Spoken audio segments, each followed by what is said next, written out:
The shir is in memory of Elisheva Frist, Elisheva Sima, Bat Zalman Zachana Lebracha.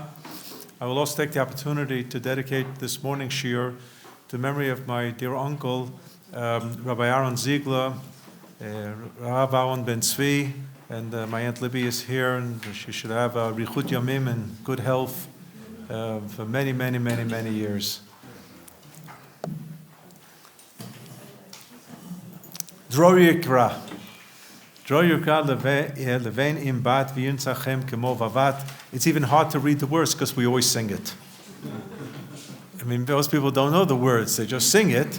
And like many complicated poems, we generally don't take time on Shabbat to even notice what the message is of. Sometimes it's fairly obvious. Those talk about the basar v'dagim v'chol matamim. So you're talking about food. You're talking about the Shabbos meal. But Dror Yirka Levein Imbat is it's a sophisticated poem that has become immensely popular because it does fit so many different nigunim, and different communities and different families have set it to so many different nigunim. In my house, we many times like the Yemenite version of it. Don't ask me how that happened, but right.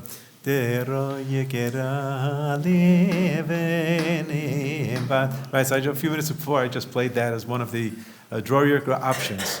And also, my wife mentioned to me a week ago that in honor of the beginning of the freedom of the hostages, maybe we should do something that has to do with freeing of hostages. And Dror Yikra. Let's just tackle these two words. If you look at the sources in the middle of the page, source number 1 from Parshat Behar, it talks about the mitzvah of Yovel.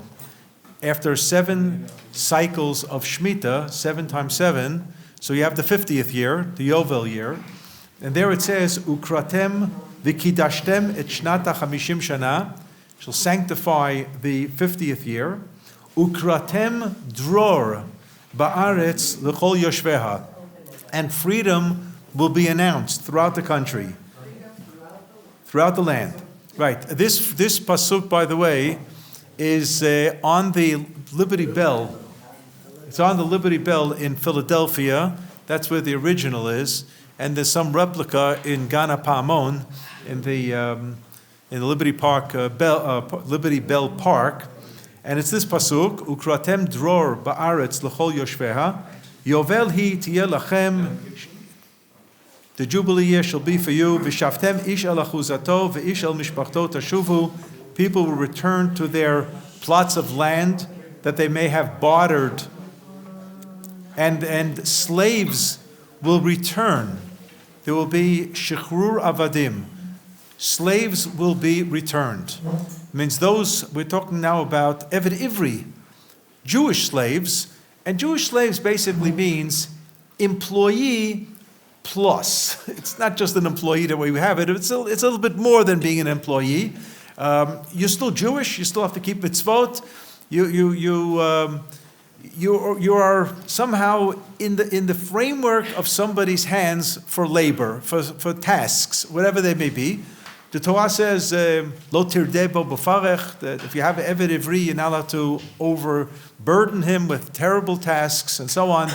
And the Chabad Leibowitz pointed out that the word b'farech in the context of Eved Ivri is the same b'farech of Parshat Shmot, of Vayavidu et Bnei Yisrael b'farech. We had back-breaking work, and you're not allowed to do that to Eved Ivri.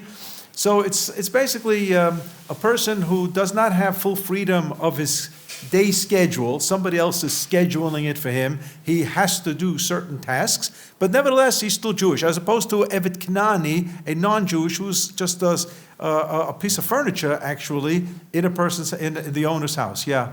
Does the Eved Ivri get any compensation for his work? Well, so he's supposed to be there for the maximum of 6 years, unless he likes it, and then they make a little hole in the air, and they stays there until Yovel.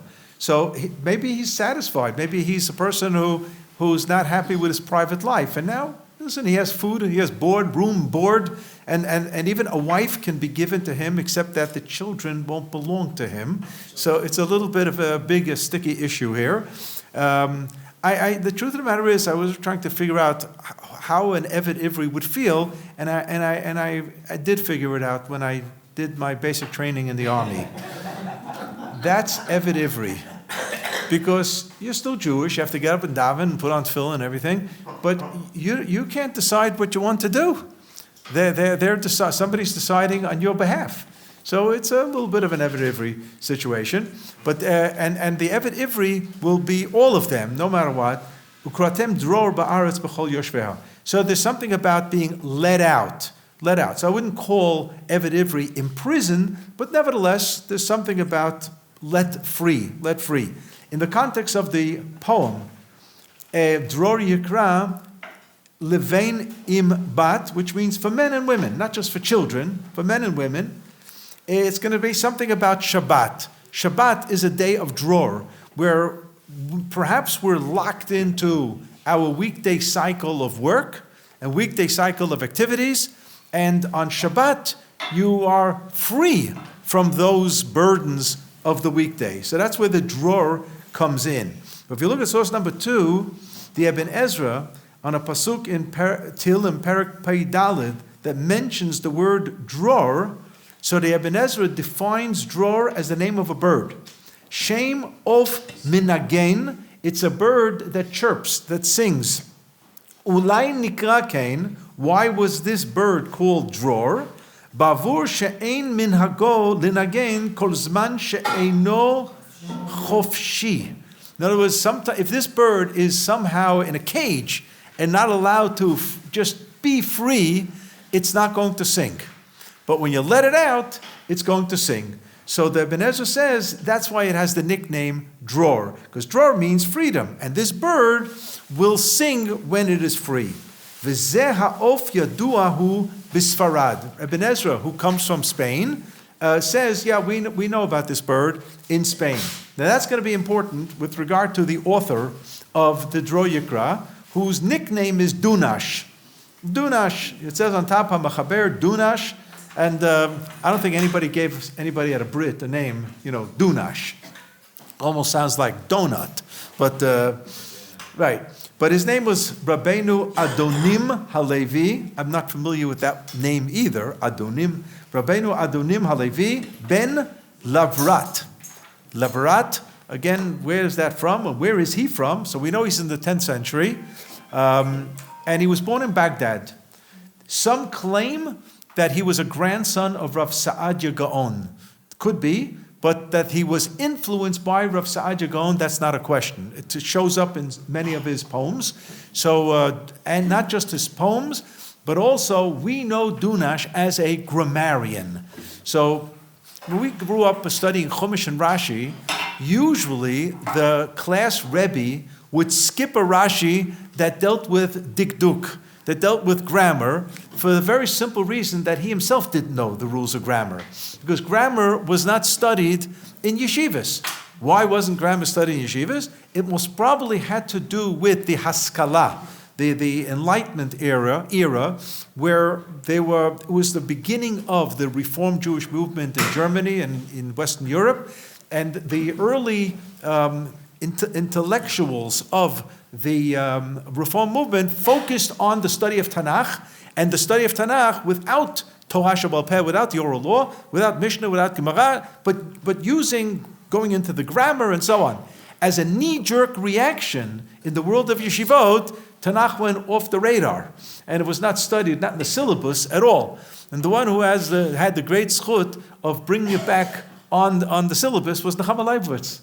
She made it popular again, and eventually it infiltrated into the world of some yeshivot, like Yeshivat Har Etzion and others. So some yeshivot have really made the study of Tanakh into a primary study.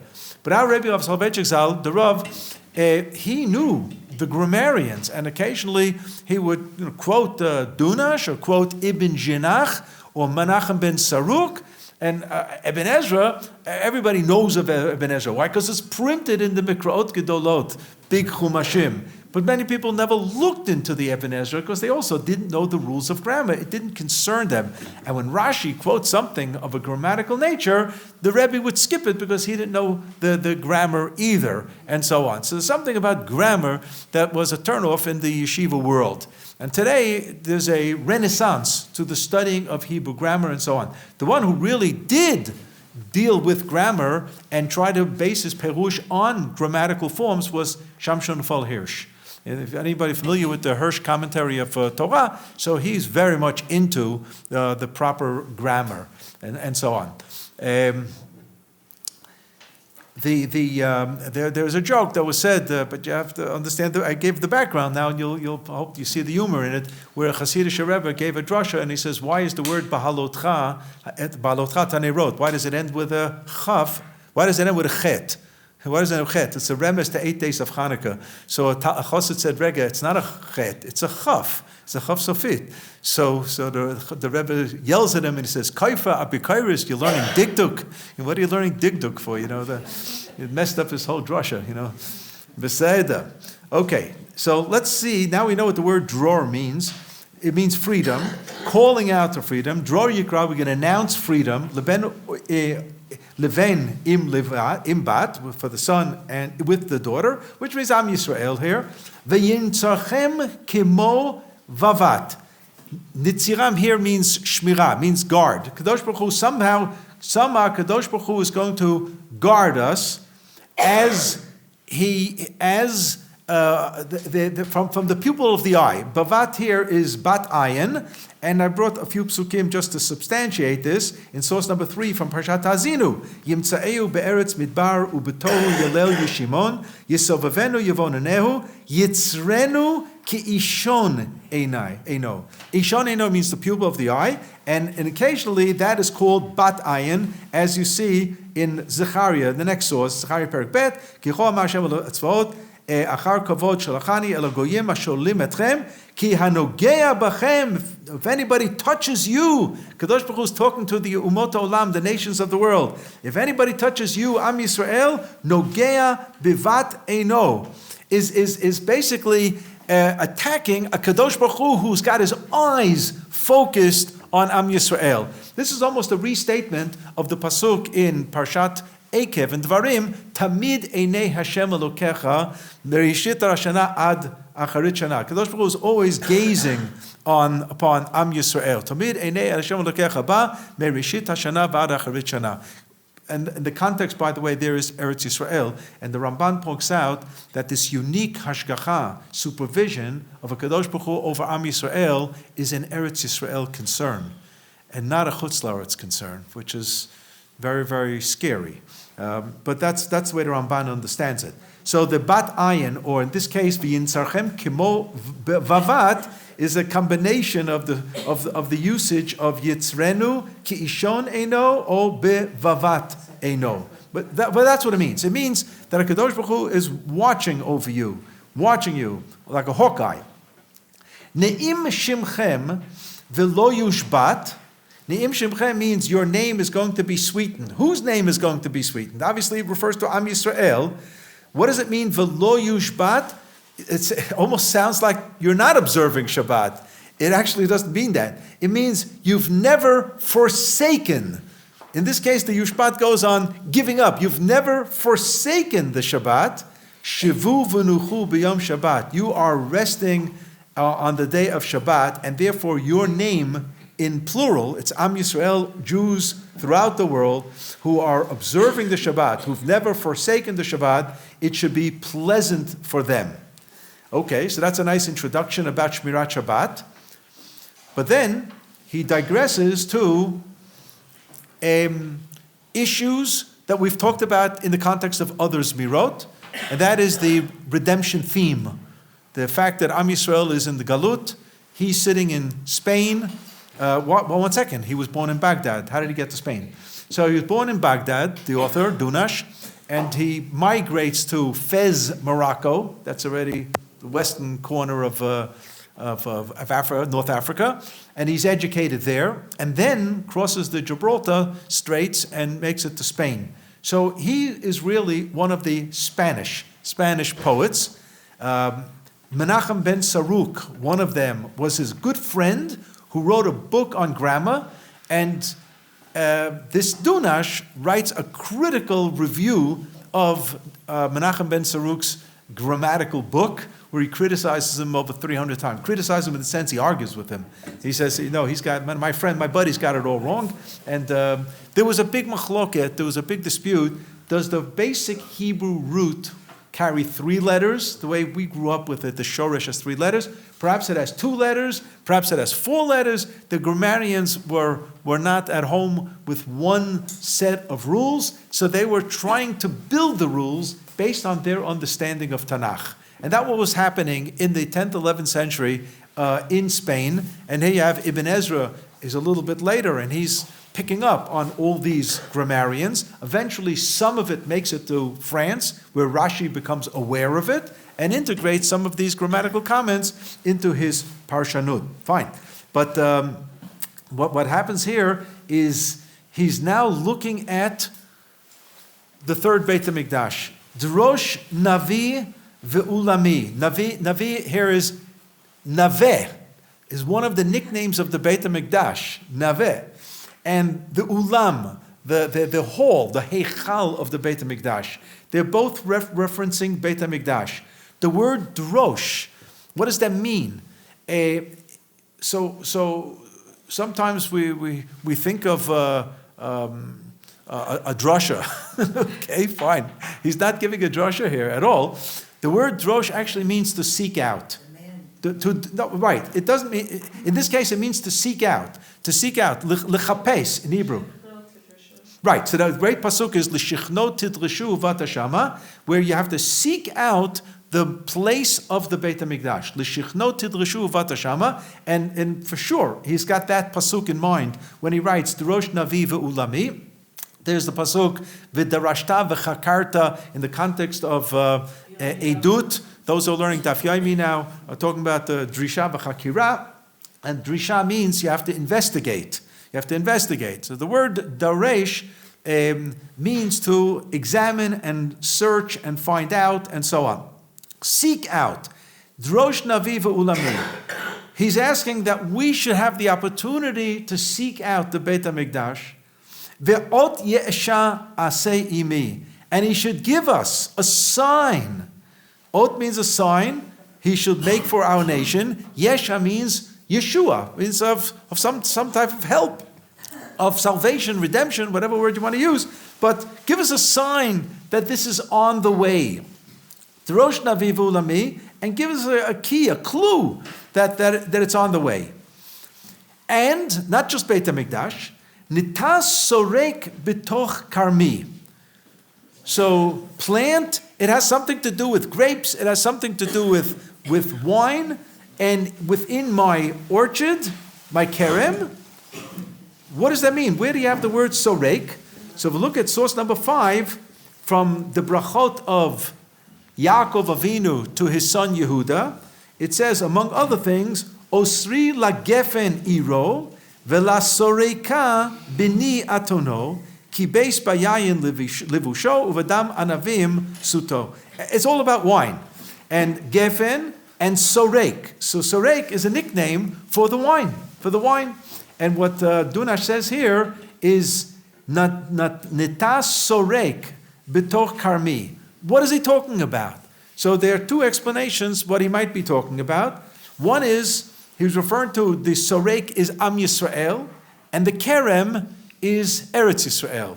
So beyond the Beit HaMikdash, we have to have the whole nation. We have to have the nation here and in here in Eretz Yisrael. Nitas sorek b'toch karmi. If you look at the pasuk 6 on the bottom from Yeshayahu, Perek Hey, an entire Perek Hey of Yeshayahu uses the imagery of Am Yisrael being referred to the kerem, and a Kadosh Baruch Hu is actually the sorek. So they have another take on what might Dunish have had in mind. Ashira na lididi, shirat dodi likarmo. Kerem haya lididi, bekerem ben shemen. So again, it's just pasuk aleph of an entire perek, where the analogy of Kerem with Am Yisrael is throughout, and there's no question that Dunash is using this imagery of Am Yisrael and the Kerem, maybe because on Friday night and Shabbos morning, a cup of wine is there because of Kiddush. Maybe. Because there are other images of Am Yisrael in Tanakh that can be found. But he chooses to use this one. And then comes the tefillah. Sha'ei shav'at b'nei ami. The Kadosh Baruch Hu should accept the calling. The shav'at is a tefillah, is a supplication.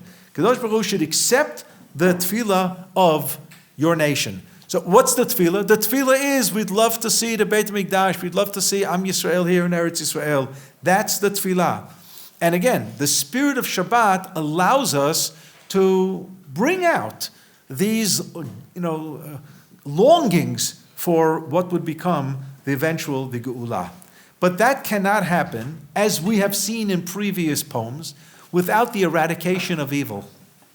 So we've contexted that already a few times as Melchemet Amalek, where Amalek would be the epitome and personification of evil. I mean, we have it today, unfortunately. You can give it different names. You can call it Hamas, you can call it Hezbollah, you can call it whatever you want, but it's still around. And the Torah promised that it's still going to be around. Milchama Lashem ba'Amalek midor dor. And that's why on Leila Seder we say, Shebechol dor vador, except that the Amalek changes costumes. He camouflages himself in different generations. It's a matter of context. It's a matter of context. Yeah, right. That was the best line I ever heard in Harvard. The distinguished president of Harvard. It's all in the context. Depends on the context, right? Good. So here, the Dunash is now moving over to asking a Kadosh Baruch Hu to do away with the evil nations of the world. That doesn't mean we want the Goyim to be destroyed. It means the evil side of Goyim should be destroyed. But he says it in the following. Again, he still has the wine image in his mind, and he's going to drop some locations, which most probably he was very well familiar with as a child growing up in Baghdad. Deroch Pura betoch Batsra. That city still exists today. We sometimes hear about it in the news. We heard about it in the Gulf War. Remember the Gulf War? Basra, B-A-S-R-A, Basra. That's Basra, right?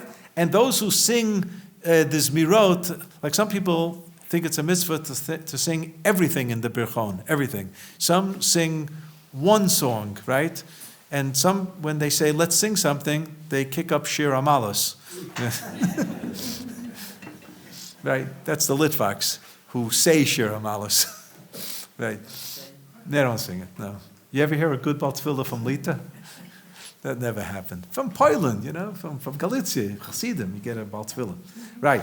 So if you turn the page and look at source number 7, from Yeshayahu Samach Gimel, Mi ze ba me Edom, chamutz begadim mi Batsra.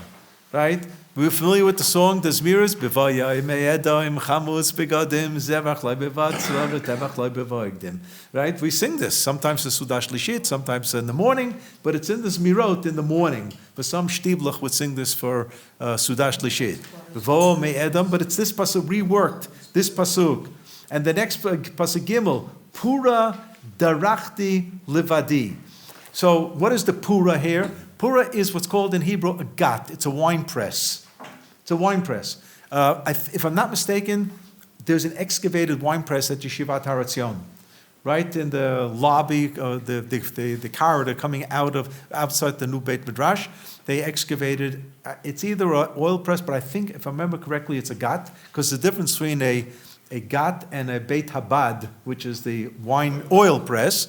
You do this when you do Tiyulim in Eretz Yisrael, and there are plenty of such wine presses. And the way they pressed wine was they took their shoes and socks off, and they walked on the grapes. And usually there was some funnel that allowed the juice to empty. Of course, sometimes some of the residue of the grape would go with it, so there was a strainer that came later into the production of wine to filter out that part. But the original part was to squash the grapes. And here we're asking Kadosh Baruch Hu to step on, like you'd hit a cockroach, Isn't that disgusting?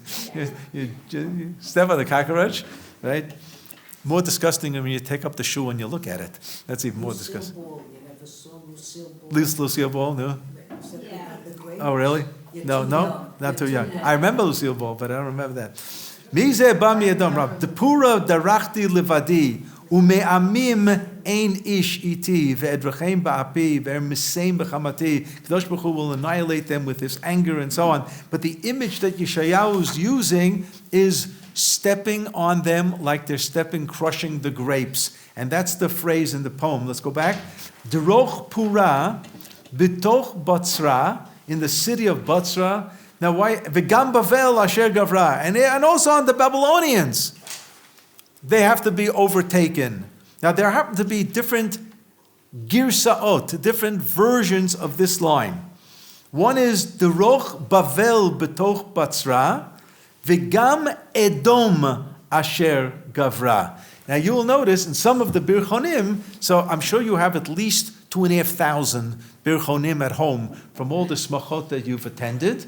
And right, so you're going to check. You're going to go to some homework. You're going to start flipping through the Birchonim for Dror Yikra and see which version you have. Because some have exactly what's printed here. Some have the ones with Edom in it.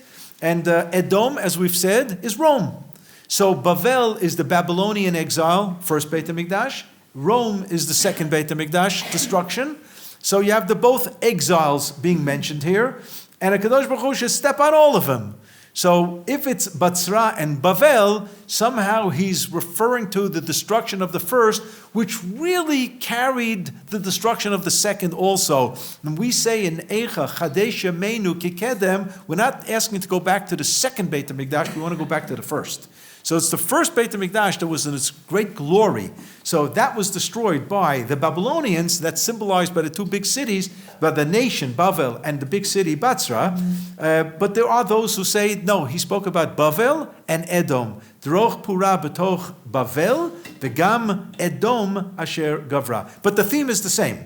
The Kadosh Baruch Hu should deal a death blow to the enemy. Nitos tsarai be'af ve'evra. Af evra here means anger. Charon af, as we say, Evra vaza'am, it's a nickname, it's a synonym to anger. Kadosh Baruch Hu should smash them. Smash them. Shma koli biyom ekra, Kadosh Baruch Hu should listen to me on the day that I call out. So you see that every line is ending with a tefillah, right? Ve'ot yesha aseh imi, she'ei shavat b'nei ami, shma koli biyom ekra. And what should HaKadosh Baruch Hu do? Elohim tein bamidbar har. Kadosh Baruch Hu should do something to the desert. What should he do to the desert? Well, there's desert and mountain, but it's just empty. He should replace the midbar and mountain with hadas, shita, birosh, tidhar. All of these are names of beautiful spices and flowers and that you use for smelling. I mean, people use hadassim sometimes for besamim. Barosh we actually mentioned when we did the Maoz Tzur. Mordechai was called Barosh. Mordechai's nickname in the Maoz Tzur poem was Barosh, and we showed a pasuk to indicate it. And the Medrash that Mordechai was Dror, and it was Mordechai in Aramaic. In the Onkelos, he was the spice of Am Yisrael. And where does he get all this from? So turn the page and look at source number 8 in Yeshayahu Perek Mem Aleph, where it says in Pasuk Yud Tet. We'll start with Yud Chet. Eftach al sfayim neharot ubetoch bekaot mayanot asim midbar la'agam mayim. I will convert the desert to a reservoir of water, ve'eretz tziyah lemotzei mayim, and the dried out land that will be full of water, means fertile, will be fertile land. Etain bamidbar, I will make the midbar, erez, cedar, shita, hadas, eit shemen, asim ba'arava, birosh, tidhar, uta ashur, yaktav. He names many, of which Dunash lifts out of context Shita and Hadas, in a reversed order, it just works out for him, where he says, Tain bamid Elohim, God, Tain bamidbar har, what you should do? Make it into Hadas, Shita, Barosh, Tidar, for whom? Lamazhir v'lanizhar, for those who are careful about Shabbat and admonish about Shabbat. In other words, not only is it important for a person to be careful about Shabbat, but he's supposed to be careful. He has responsibility for the next Jew to be a Shomer Shabbat. And therefore, he's not only a Nizhar, he's careful, but he's also a Mazhir. He relates to this to other people who are not familiar with Shabbat. Let's not get into the discussion of tactic, because there are different tactics, and that is to, throw rocks at people who are driving on Shabbat. That tactic is the worst, most counterproductive tactic in the world. If you see somebody driving on Shabbat and you want to be a tzaddik and you want to yell something, say refuah shlema. Because in all, you have to think that maybe the person is driving to the hospital with an emergency. Or you can say b'sha'at tova. You can say b'sha'at tova. I'm sure he's driving a woman to the delivery room, and the statistical probability that every car driving on Shabbat in the street is doing that may be small. But it's still there. It's still there. So that is a better call out or shout out than saying Shabbos, Shabbos, Chil Shabbos. Don't do that. It's going to be counterproductive. That's for sure. And why do I say this? Because the Rambam talks about the Karaites, the children of the Karaites, who the Rambam in this third parak of Hilchot Mamrim in the Mishnah, towards the end of Mishnah Torah, he's talking about the sons, the children of the Karaite families who were raised on the educational level of the Karaites without the oral law and so on. It's obviously they're not quote unquote halachically religious in our sense of the word.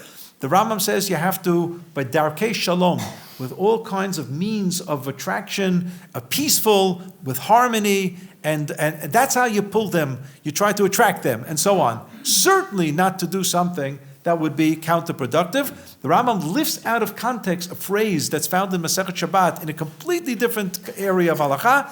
He calls them tinok shenishba. Those are the children who are captive. And he's saying they were captive. Why? Because they grew up in a non-religious or orthodox environment. So they are tinok shenishba, and they cannot be held at fault. And Rambam goes on to say, even when they grow up and they learn and they hear that there are Jews out there who do things differently, they're not going to be held responsible, because the Rambam was an educational psychologist, and he understood that which you learn as a child is in all likelihood is going to remain with you, and if you break with it, you're a hero. It's heroic to break with that which you've grown up with, and so on. Therefore, you have to take it easy with them, and so on. So that's what's called tinok shenishba. I once said this. I thought I was going to be funny when my brother had me as a speaker in Teaneck, and I said, "Why is it called Teaneck?" I said, "Because you're all tinok shenishba." By staying in staying in Chutz La'aretz, and somehow or another they never invited me back. I don't know why. Teaneck shenishba, right? It was a good line. So the idea of Elokim tein bamidbar har lamazhir v'lanizhar, for those who admonish and those who keep. Shlomim tein kimo nahar or kimei nahar. They're going to have something that has something to do with a river and peace. What is that all about? Flip the page. Source number 9 from Yeshayahu Memchet. Yeshayahu is getting top billing today.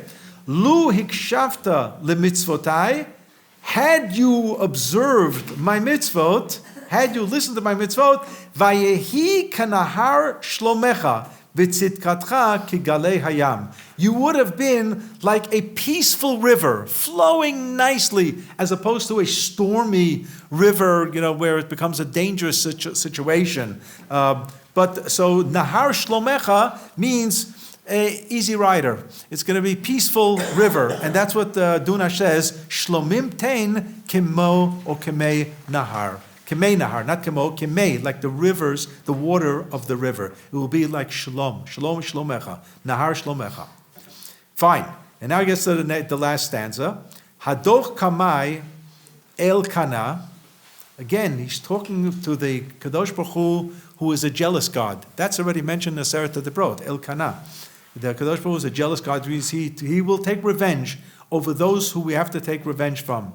We're suggesting to Kadosh Baruch Hu to do it. Hador Kamai, to trample upon those who should be trampled. Bimog levav ubamgina, that they should be scared out of their wits when a Kadosh Baruch Hu comes to get them. Let's see where this idea comes from. If you turn the page, and this is going to be very familiar, in source number 10, from the Shirat Hayam, from Az Yashir Moshe. Az nivhalu means behala, shaking, trembling. Az nivhalu alufei Edom, elei Moav yochazemo ra'ada is another synonym of scared. Namogu, frightened out of your wits. Kol yoshvei Canaan. So, lamogu. So what Dunash does, he takes the word namogu and integrates it here. Bimog levav uvamgina. Means that we're asking HaKadosh Baruch Hu to do something to scare the wits out of those who are going to get trampled on. And when all that happens, then what was the reaction of Am Yisrael when HaKadosh Baruch Hu did it to the Egyptians? And what the Shirat Hayam is telling us is that CNN was broadcasting Kriyat Yamsuf to the world. Because it said, Shamu Amim Yirgazun, Rogez, Chil Achaz Yoshvei Pelashet, Az Nivhalu Alufei Edom, Elei Moav, Yochazemo Ra'ad, Namogu, Kol Yoshvei Canaan. So they all know about it. All these nations, they heard about Kriyas Yamsuf. The word got out very quickly. And that sprang Am Yisrael into song. Az Yashir Moshe uvnei Yisrael. Look what HaKadosh Baruch Hu did. And therefore, Dunash says, after Hador Kamai Elkanah b'mog levav uvamgina, v'narchiv pe unmalena lishonenu lecha rina. And my mouth will open up wide, so that I will be able to sing the songs of Rina. Let's see where these phrases come from. You're all familiar with source number 11. Source number 11 is less known, but it happens to be the Haftarah of the first day of Rosh Hashanah, Shmuel Aleph, Perek Bet. That's how many yeshiva boys know a few psukim of Tanakh, thank God, because it's a Haftarah, or because it's a drasha in Masechet Sanhedrin in the Gemara. But to say that they know it from Shmuel, Sefer Shmuel, that's less likely. Vatitpalel Chana vatomar. This is Tfilat Chana. Alat libi ba rama karni b'Hashem. Rachav pi. My mouth is wide open. Al oivai ki samachti b'shuatecha. I'm going to sing about the downfall of the enemy because you made me glad. You made me happy with your help. And the next pasuk, Anochi Hashem Elokecha, Hama'alcha me'eretz Mitzrayim. You, God, you took us out of Mitzrayim. We say this every day in Pesukah Zimra at the end of Hodu. Harchev picha va'amaleyu. I will open my mouth up wide and fill it up with words of joy. Fill it up with words of joy.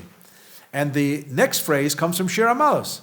Shir HaMalot b'shuv Hashem et Shivat Zion ayinu kechomim.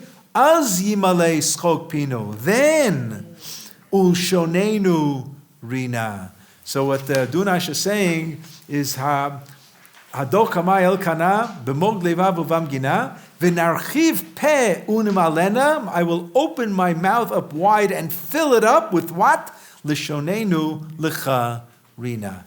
And it's interesting that pasuk in Shir HaMalos, Az Yomru Bagoyim Higdel Hashem Lasot Emele, and then it says Az Yimalei Schok Pinu Ulshonenu Rina. Before Az Yomru Bagoyim Higdel Hashem Lasot Emele.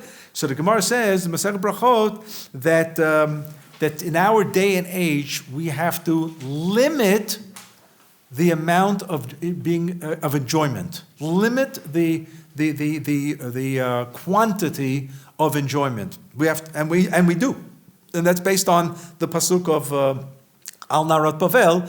Imeshkachech Yerushalayim Tishkach Yimini. So many different halachot were thrown in to guarantee that we limit and budget our simcha because of the destruction of Beit HaMikdash and so on.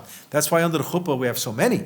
I mean, whether it's breaking the glass, whether it's some people still having the efer on the head of the chatan. Remember, my kids didn't really ask for it, except for maybe one of two. Remember, I think Eitan did ask for it, and if I'm not mistaken, my wife will correct me, I think my wife said under the chuppah, you don't need a kazayat. Because it's like a salt shaker that comes out, and it doesn't come out because they're like thick. You're going like this. You don't need a kazayat. Just a little bit, seder. But it's efer, the idea of efer on the forehead is mentioned already in the Mishnah, in Masechet Ta'anit, the second parak, with regard to drought, fast days after drought in Eretz Yisrael. And drought doesn't mean not enough rain. It means zero rain. Zero rain in Eretz Yisrael since the Sukkot. And then there's a whole schedule of fast days and so on. And one included putting efer on the heads of the melech, even a kohen gadol and so on. It's you really have to see it as an expression of mourning and so on. So we do this as an expression of mourning. There is a minhag, not everybody has this, of kala under the chuppah doesn't wear jewelry. Right? Sometimes you see this by the bedeken afterwards, they take off the earrings and so on. I once did a chuppah for a non-religious, nice couple, but they weren't religious, but they wanted to have a proper chuppah. We did everything. And the chassan had an earring. And I wasn't sure if I should ask him to take it off because of the minhag. I decided I'm not starting up with him. I'm happy that he's having a chuppah, and let's just leave it like that. Yeah.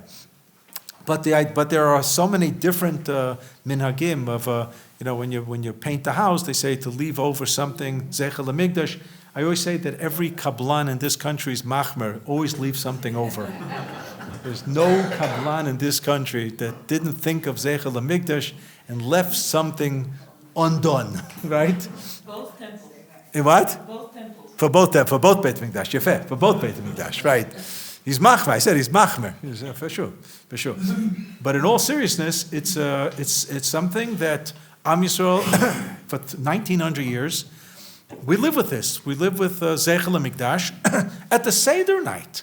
There's so many Zeichel HaMikdash there. The Beitza and Zroa, for Zeichel HaKorban Pesach, Zeichel HaKorban Chagiga. Some people have the minhag of hard-boiled eggs and salt water to eat that. There's also a minhag of Avelus and so on.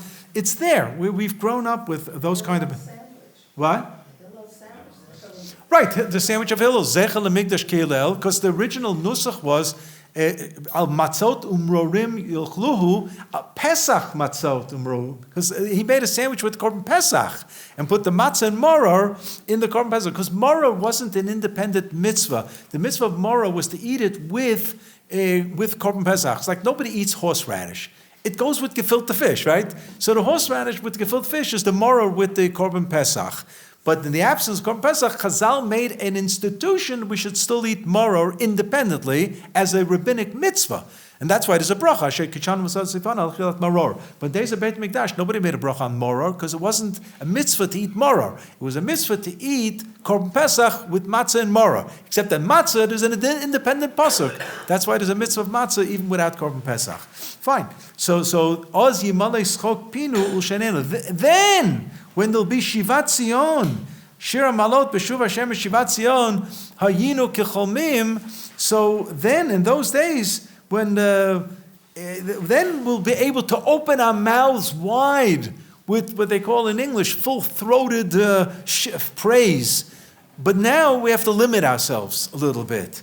So the Shonenu Rina is taken out of this pasuk clearly by Dunash when he says.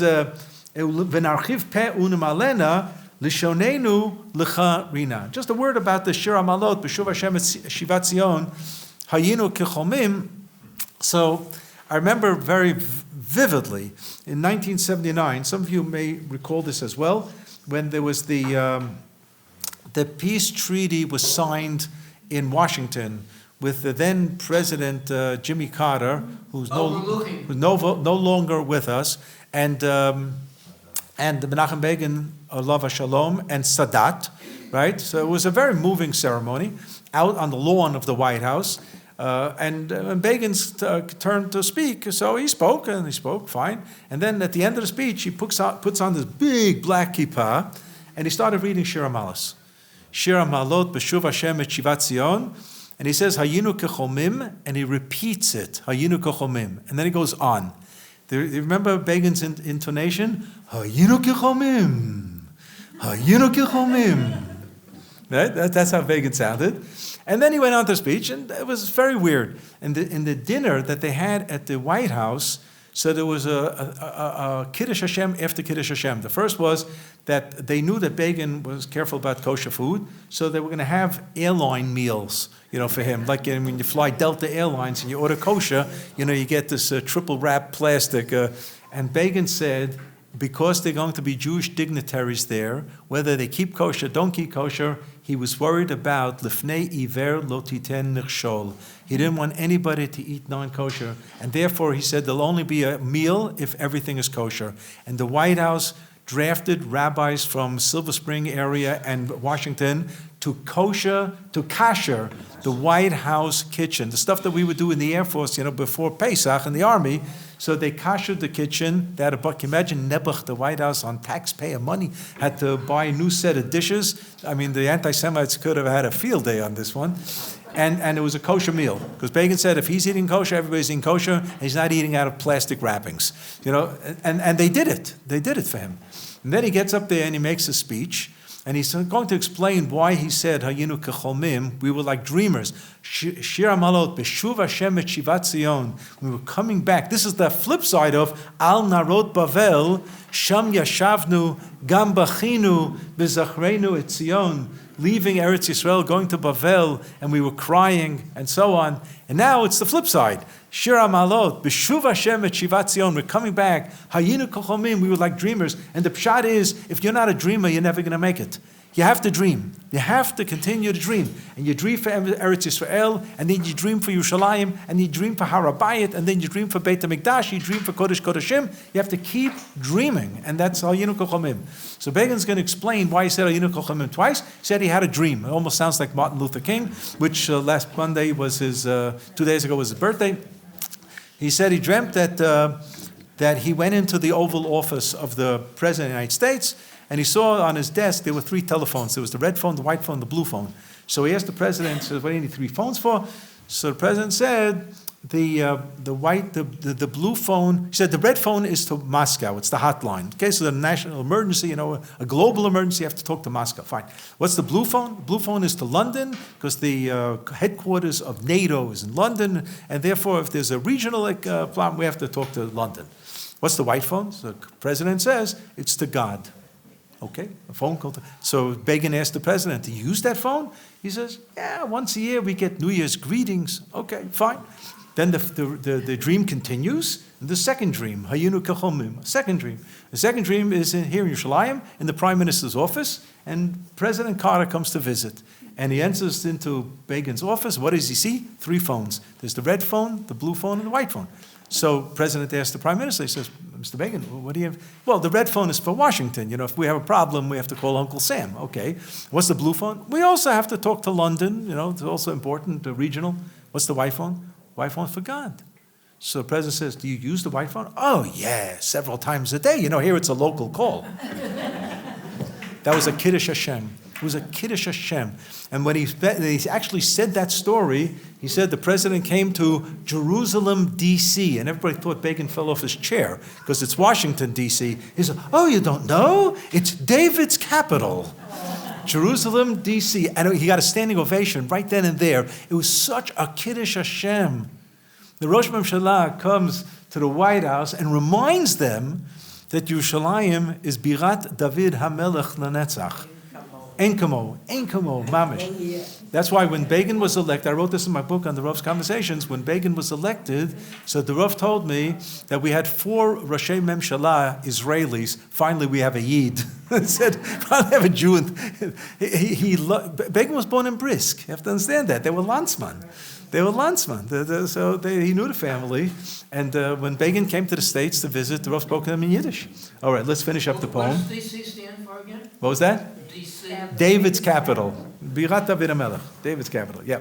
Let's look at the last two lines. De'eh chochma l'nafshecha, v'hi keter l'roshecha. He's going back to the theme of Shabbat. Nitzor mitzvat kedoshecha, shmor Shabbat kochecha.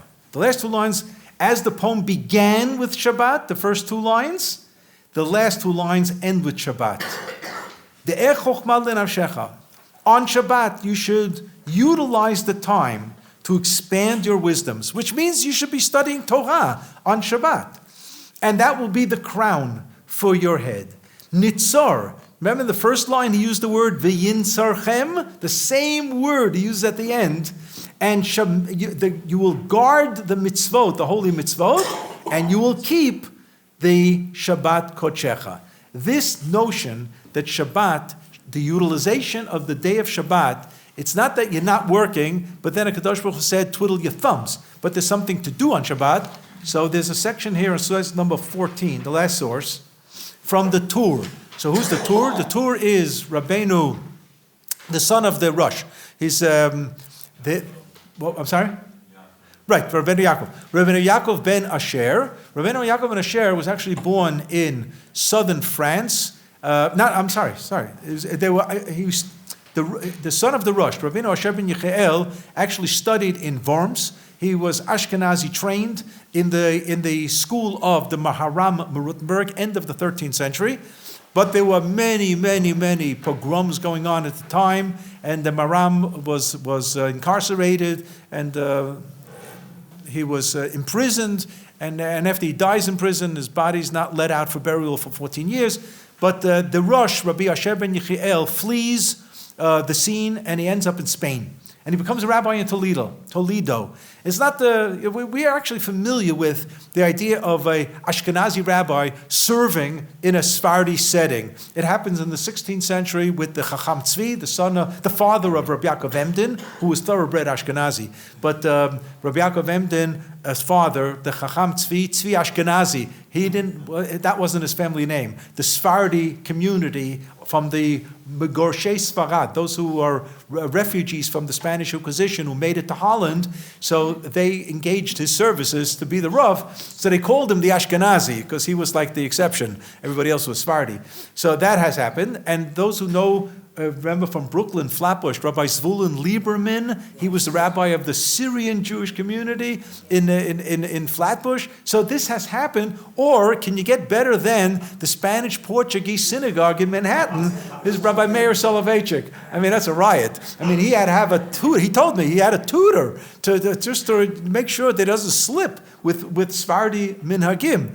And I remember once seeing him in Chicago in an airport. We were both speakers on a weekend, and it was right before Shana, and he wanted to wish me well. So he tells me, so I'll wish you the way we do in our shul. He says, a good gesundte Jahr, he tells me. I said, in the Spanish-Portuguese synagogue, nobody ever said a good gesundte Jahr. He was a funny guy, man, Meir Soloveitchik. But I'm just saying that these things happen. So the Rosh, Rabbi Asher ben Yechiel, was the Rav in Toledo of a Spanish city, major Spanish city, and his son writes the Tur, the first attempt to organize halacha in 4 columns. And later, the Rabbi Yosef Karo writes his Beit Yosef on that, and that morphs into the Shulchan Aruch. So this is very important. So the Tur says, if you just look at the underline, the middle of the section, I won't read the whole thing, what we're doing on Shabbat, Amar La, Kadosh Baruch Hu says to Shabbat, Yesh li zug, I have a match for you. Shani mizaveg lecha, I'm going to make a shidduch. Shabbat Shemo. Kadosh Baruch Hu tells Am Yisrael, I have a shidduch for you, and it's Shabbat. Shabbat Shemo. Shehem betelim mimlachtam. Am Yisrael is going to be free from their work. V'yicholim la'asok becha. Kadosh Baruch Hu is actually talking to Torah. He's talking to Torah and saying that I have a shidduch for Am Yisrael, which is called Shabbat. They won't be working that day, and therefore they're going to be engaged in Torah study. And he says, Al korchach, therefore, tzarich shikveu midrash lodia la'am et chukei Elokim v'torotav v'asur likpoa suda b'zman beit hamidrash. The minhag was that there was a shir in shul in the afternoon, and you are not allowed to schedule Sudash Lishit when the Rav in town was giving the shir. There was a Rav in Haifa, Rav Benedict, Binyamin Zev Benedict, who when he gave his shir, if you weren't there and he saw you in the weekday, he wished you refuah shlema, because the only reason you missed the shir, because you must have been deadly sick. But and he really forced the people to come to the shir. And the Gemara actually says that Amar Rabba Bahani Tlat Mili Nachti Balabatim Minichsayu. There are three things that Balabatim lose their fortune, and one of them is they make one of the Sudot Shabbat at the time that there's a scheduled Beit Midrash going on in the shir. So this is a pretty serious thing, and that the Shabbat should be utilized for Talmud Torah. So not only is there a special Kriyat Torah on Shabbat, but there should be a special Shiur on Shabbat that the Balabatim should be able to attend, and so on. The Rambam himself gave such a shir in Cairo, in the old Fustat, the old Cairo, and it was always interesting for me to know what was the sefer on the table, and it wasn't his own book, and it also wasn't Gemara. He used something in between. Rabbi Yitzchak Alfasi wrote a digest of the Talmud Bavli, we'd call him the Rif, and there's 3 generations before the Rambam in Spain, and he used the Rif, and he explained why. He said it has the flavor of Gemara, but you can proceed, you can make progress. Because he said, if I'm going to learn Gemara once a week, we'll finish Shas in 3,000 years. So that's not going to happen. So here, I can move. I get the topic, I get the basic, the core issue, I get the bottom line, and now we're ready on the next topic. So he said, for Balabatim, the Rambam says this. This is going to work. He didn't use his own book as the text on the table. He used the Rif. But he expected people to come to that shir. I think I would have come to the Rambam shir in the afternoon, for sure. All right. The Rambam shir. Yeah, I would come to the Rambam shir. The Rambam gave the Rambam shir. Rambam gave the Rambam shir, right. But he gave the shir on the Rif, right. Okay. Shabib Sorot Tovot. So now you'll sing Dror Yikra this Shabbat with Kavana.